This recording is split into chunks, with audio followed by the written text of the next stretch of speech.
Secara istilahan, Secara ya, istilahan atau secara oke. syar'inya, apa ini pendapat? Sebenarnya banyak sekali para ulama yang menyepakati definisi secara istilahan yaitu kalamullah. Itu Iya. biasanya sepakat tuh, kalamullah. Al-Quran itu adalah kalam. Kalam itu artinya adalah perkataan. Iya. Jadi Allah itu berkata, Allah itu berujar, berucap, bercakap-cakap, ya, mengatakan sesuatu. Kalamullah.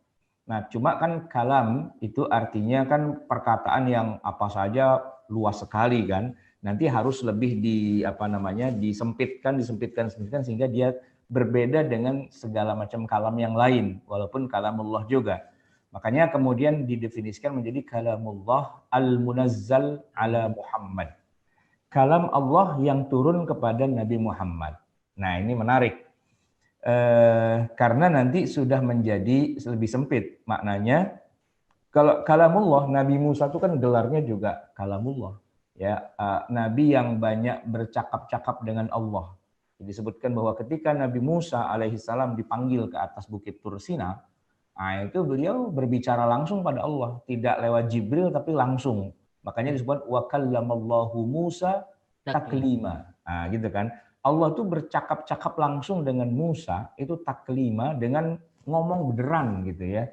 Nah, tentu Al-Qur'an itu bukan yang diomongin oleh Allah dan Musa, dialog Allah dan Musa ada sih dalam Al-Qur'an gitu ya. Tapi sebenarnya yang sedang dibicarakan Allah dengan Nabi Musa itu nggak masuk dalam Al-Qur'an.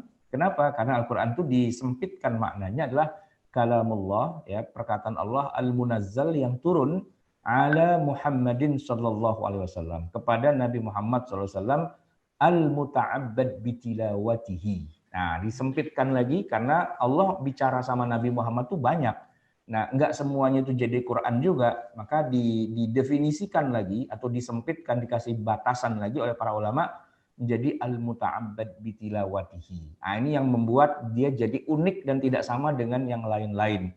Oke. Soalnya kan Allah itu ketika bicara pada Nabi Muhammad bisa saja keluarnya itu menjadi hadis qudsi, bisa menjadi hadis dan sebagainya gitu kan. Nah, itu beda. Kan hadis itu kan perkataan Nabi, disebutkan wa ma yantiqu 'anil hawa in huwa illa wahyun yuha.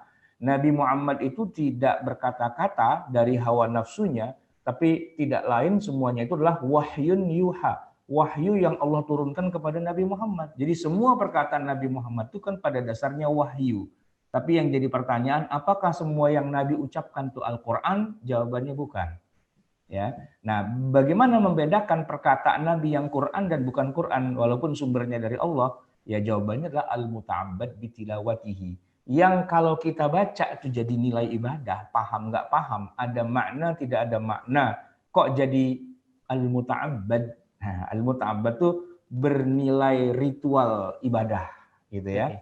Nah, sehingga untuk lebih sederhananya gitu, definisi Al-Quran adalah kalamallahil munazzal ala Muhammadin sallallahu alaihi wasallam al-muta'abbad bitilawatihi.